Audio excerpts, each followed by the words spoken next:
Chief of the army staff के बारे में जो सुप्रीम कोर्ट की जजमेंट आई है वो पिछले हफ्ते आई थी, तो मुझे लोग बता रहे थे कि लोगों ने बड़ा इंजॉय किया है कि सुप्रीम कोर्ट ने सही वक्ता पाया हुआ है चीफ ऑफ आर्मी स्टाफ को। एक बड़ी डिमोरलाइजिंग बात है कि chief of the army staff की एक्सटेंशन के मैं क्यों खिलाफ हूँ, क्योंकि मैं समझती हूँ कि नीचे जो उनका ऑफिसर होता है वो डिमोरलाइज हो जाता है।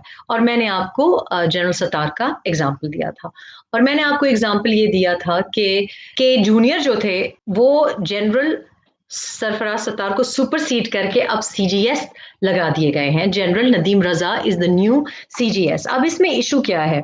इसमें इशू ये है कि जब आपका जूनियर सुपरसीड कर लेता है तो imagine how embarrassing it must be for you, even in the brief judgment, कि हम सुप्रीम कोर्ट ये मामला अब पार्लियामेंट के पास रखती है और ये कहती है कि आप टर्म्स एंड कंडीशंस बताएं एक एक्ट ऑफ पार्लियामेंट के थ्रू, और आर्टिकल 243 जो कि कॉन्स्टिट्यूशन का हिस्सा है उसका क्या स्कोप है।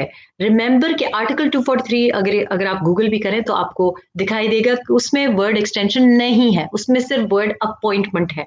अब लेजिस्लेशन, जहां तक मेरी नॉलेज है, लेजिस्लेशन हो नहीं सकती विदाउट 2/3 मेजोरिटी, और 2/3 मेजोरिटी के लिए आपको 2/3 मेजोरिटी इस पीटीआई की हुकूमत के पास नहीं है। इनफैक्ट अगर आप ये भी सोचें कि अगर एक एक्ट ऑफ पार्लियामेंट भी करना हो, उसके लिए जो सिंपल मेजोरिटी ये कहते हैं कि हम कर देंगे, वो सिंपल मेजोरिटी भी बड़ा मुश्किल है, बिकॉज टेक्निकली तो ये हुकूमत पीटीआई की नहीं है। पीटीआई का बहुत हम पहले भी ये डिस्कस कर चुके हैं कि बड़ा छोटा सा मेजोरिटी है, और वो मेजोरिटी उनको अपने इत्तेहादियों की वजह से मिली है, पीएमएलक्यू की वजह से मिली है, एमक्यूएम की वजह से मिली है, आपकी जो मिंगल ग्रुप है उसकी वजह से मिली है, और ऑफ कोर्स जीटीए की वजह से मिली है। तो अगर ये सोचा जाए तो सिंपल मेजोरिटी भी नहीं है। अगर जरा सी भी 3-5 की और कहीं से इधर उधर से इशारा आया तो ये सिंपल मेजोरिटी एक सिंपल एक्ट ऑफ पार्लियामेंट के लिए भी नहीं होगी। और इमरान इसलिए नर्वस है क्योंकि ये 2/3 मेजोरिटी उनको लेनी ही पड़ेगी लेजिस्लेशन और आईनी तरमीम कराने के लिए। पीटीआई तो इतनी नर्वस नहीं, आई would just say Imran, because you see PTI is not really a party. आपने देखा है हामिद खान के साथ आज क्या हुआ है।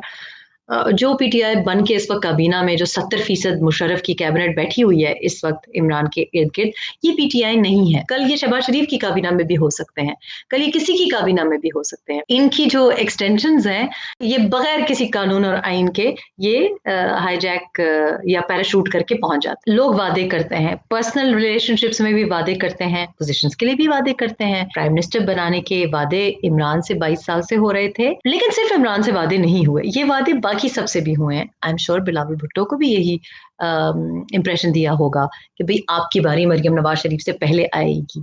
इसी तरह से शहबाज शरीफ को तो बहुत दफा प्राइम मिनिस्टरशिप ऑफर हुई है, जो कि वो पब्लिकली भी ये एक्सेप्ट करते हैं। और तो अभी भी मेरा ख्याल है कि सबको कहा होगा कि चांस है आपका, चाहे मौलाना फजलुर रहमान को ये आइडिया दिया हो कि अप्रैल में इलेक्शंस अनाउंस हुए होंगे या कर दिए जाएंगे और जून जुलाई तक इलेक्शंस हो जाएंगे, या शहबाज शरीफ को ये अश्योरेंस दी हो कि जी आप प्राइम मिनिस्टर बन जाएंगे, या बिलावल भुट्टो को ये अश्योरेंस दी हो, इसकी क्या गारंटी है? ये हमसे लिखत पढ़त की थी, कोई मेमोरेंडम ऑफ अंडरस्टैंडिंग होगा। सो इस वजह से आखिरी वक्त भी मोहरा बदला जा सकता है। और what it seems to me is कि सिर्फ इमरान ही मोहरा नहीं है, सारे ही मोहरा बनने की ख्वाहिश रखते हैं। और इस वक्त सैडली लग ये रहा है कि रेस ही इस बारे में है।